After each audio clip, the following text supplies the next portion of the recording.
This is Anti-Harassment Training presented by Pat Batesel, Human Resources Manager, for the employees of the St. Charles City County Library District. Today we're going to talk about harassment in the workplace. It's a disturbing problem that not only hurts the victim, but also everyone else in the district too. It is the district's intent to provide a safe, respectful, and productive environment for all of our employees.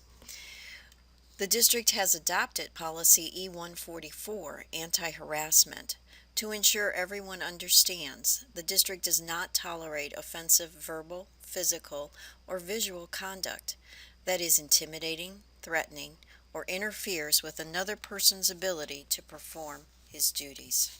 There are many forms of harassment, but two of the most common are sexual harassment and harassment based on protected classes. Protected classes include religion, race, color, age, 40 or older, sex, which includes pregnancy, disability, or genetic information. Harassment is unwelcomed, offensive behavior. It's directed towards another person because of his race, color, national origin, religion, age, disability, or gender. Harassment becomes unlawful when it becomes a condition for employment. For example, a manager forcing a subordinate to engage in a sexual affair as a condition for keeping a job or getting a raise. Or when the behavior is severe enough to be intimidating, abusive, or offensive to the victim, and thus creates a hostile work environment. Name-calling, insulting remarks, physical threats, intimidating actions, like staring at someone until they're uncomfortable, or blocking pathways, or moving into a person's personal space, are all examples of harassment that could cause a hostile work environment. In recent years, the EEOC has also dealt with harassment in social media. It's important to be clear that harassment is not merely a disagreement between two people or a difference of opinion. It is not occasional teasing, even though that can be unwelcomed and hurtful. It is not offhanded remarks that come out in anger or said with no regard for another person's feelings. When these things occur, we ask that you talk with the person and tell him the action or comment was not appreciated and you hope it won't occur again. We find this has been a reasonable solution in many cases. However, if the offensive behavior continues, please talk with your supervisor or another member of management. A change in schedule or being given additional responsibilities is not considered harassment, and working under a performance improvement plan is not considered harassment. Let's look closer at the relationship between the victim and the harasser. The harasser might be an immediate supervisor, but not always. The harasser could be any manager within the district, or it could be a coworker, or even a customer.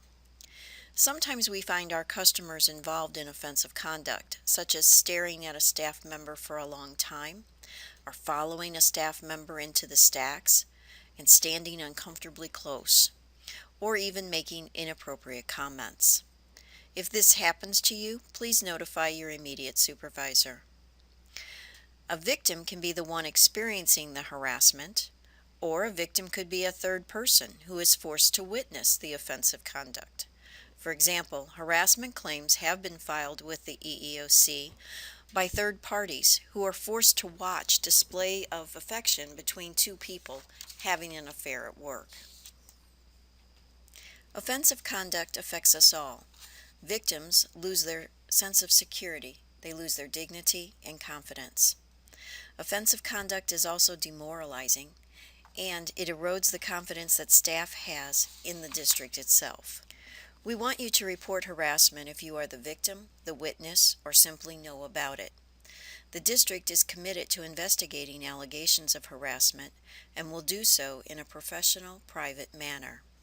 We will protect those who report in good faith or participate in the investigation.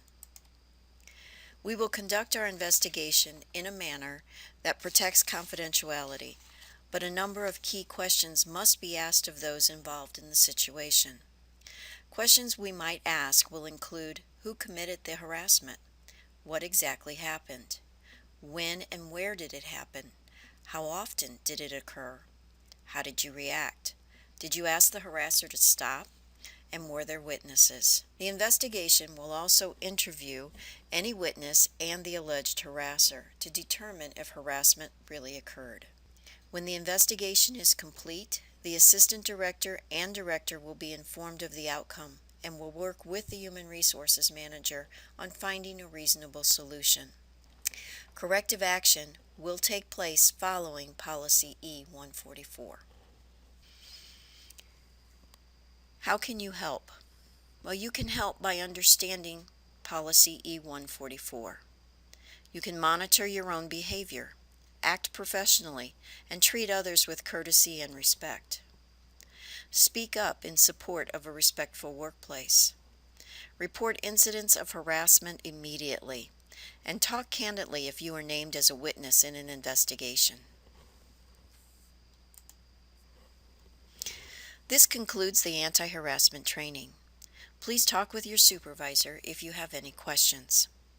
To conclude this training program, you will need to complete the attached quiz and turn it in to your immediate supervisor.